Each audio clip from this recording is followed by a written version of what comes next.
warahmatullahi wabarakatuh.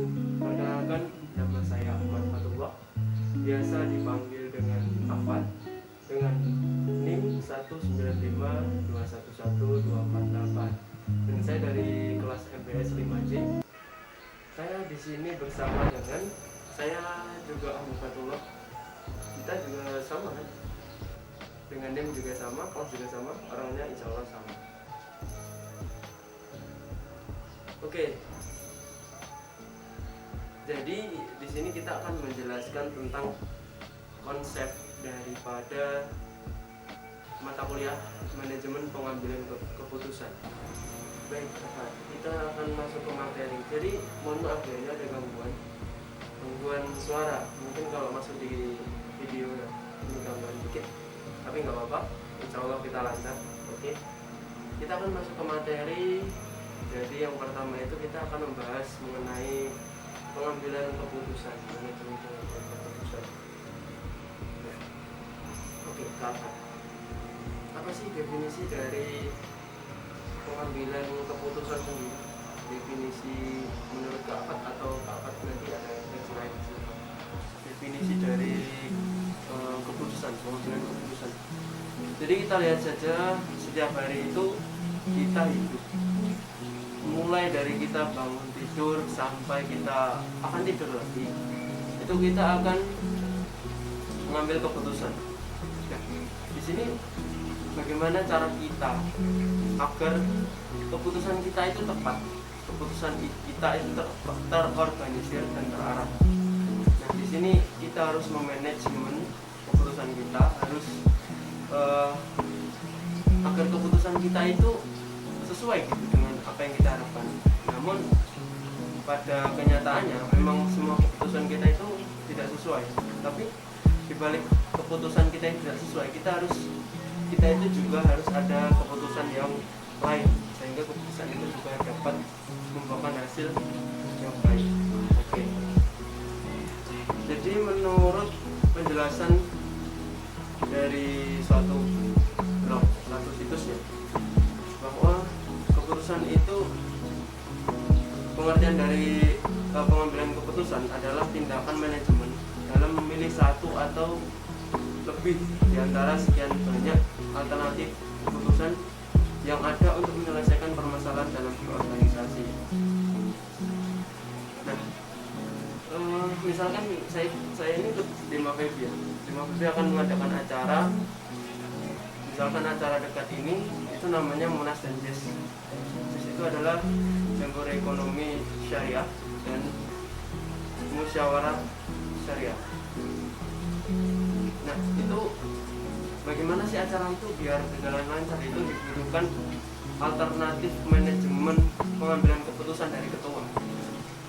Keputusan memang final dari ketua, tapi kita sebagai, misalkan kita ini panitia dalam organisasi tersebut, kita juga harus memutuskan bagaimana sih agar jalannya acara ini berjalan dengan baik, berjalan dengan lancar dan akan sesuai dengan tujuan yang kita harapkan.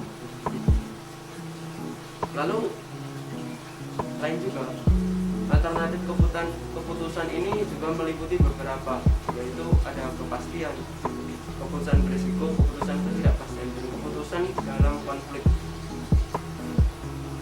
Oke, jadi keputusan itu memang sangat berisiko, tapi lain halnya jika kita tidak mengambil keputusan. Di manajemen itu tidak ada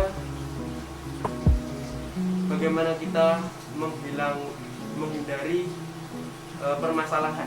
Namun dalam manajemen itu juga ada manajemen permasalahan. Kita tidak menghindari, tapi kita meminimalisir bagaimana permasalahan itu yang tadinya besar akan menjadi kecil dan akan begitu apa?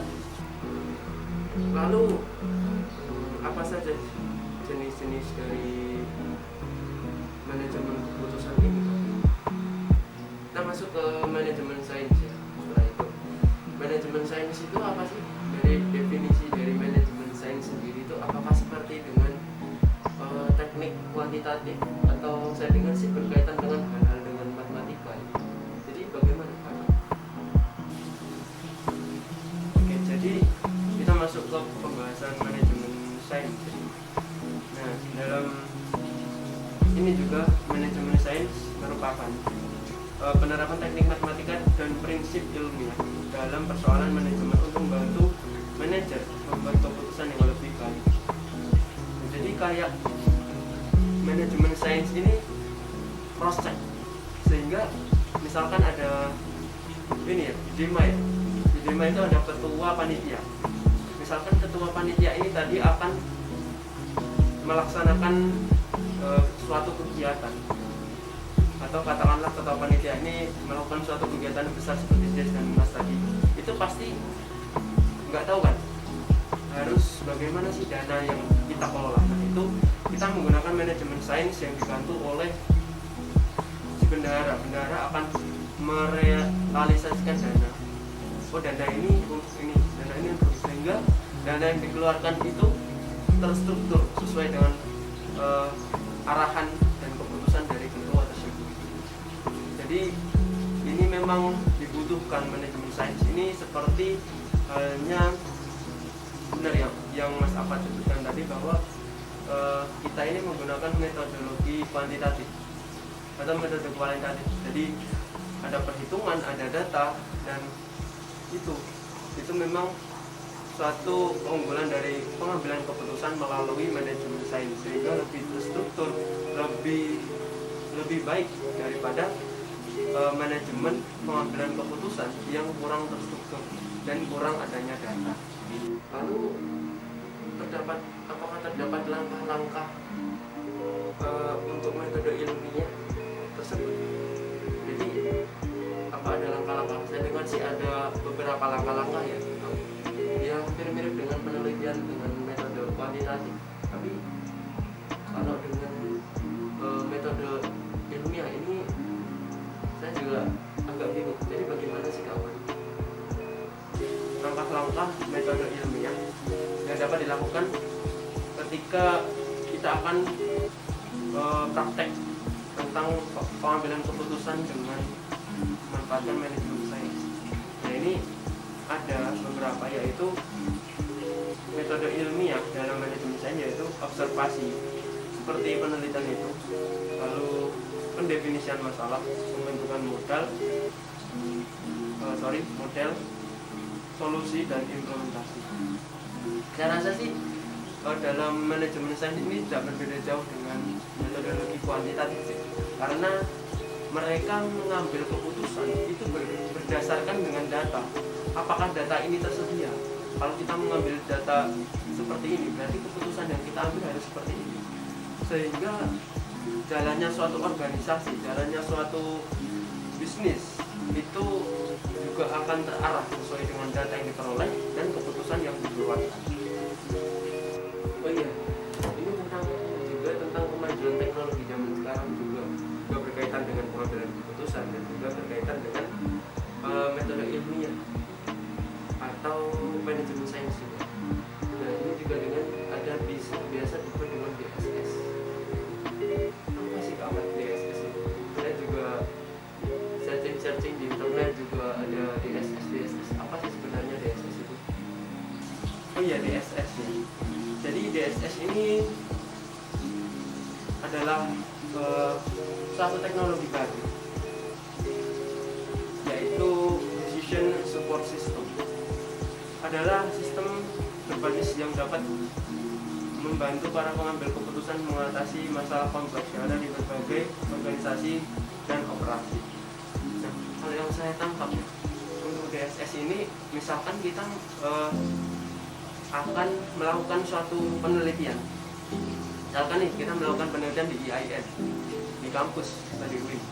Kita melakukan penelitian dengan beribu-ribu jumlah mahasiswa.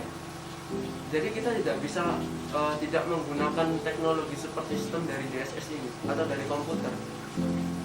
Kita harus mengecek satu-satu itu, ya bisa, kemungkinan bisa, cuman waktu yang kita perlu itu terbuang sia-sia hanya karena mengecek satu-satu data tersebut.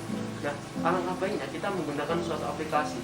Sekarang banyak aplikasi-aplikasi yang membantu kita dalam melakukan penelitian. Coba cari teman-teman di internet, pasti ada banyak aplikasi-aplikasi yang dapat dapat membantu kalian dalam melakukan penelitian, mensortir. Oh ini penelitian tentang misalkan tentang akhlak mahasiswa, misalkan tentang bisnis mahasiswa, itu akan terarah dengan sendirinya. Komputer akan membantu Anda dalam mengambil keputusan, membantu teman-teman dalam membantu membuat keputusan yang tepat. Bagaimana sih kasus real yang pernah terjadi di dunia bisnis, terutama di kasus sepatu Nike? Alasan atau bagaimana sih? Itu ada ceritanya tentang sepatu Nike yang awal saing dengan merek sepatu lain. Nah, itu bagaimana sih Pak? Jadi untuk contoh realnya, kita mengambil sampel dari perusahaan sepatu Nike yang berbentuk centang itu. Oke.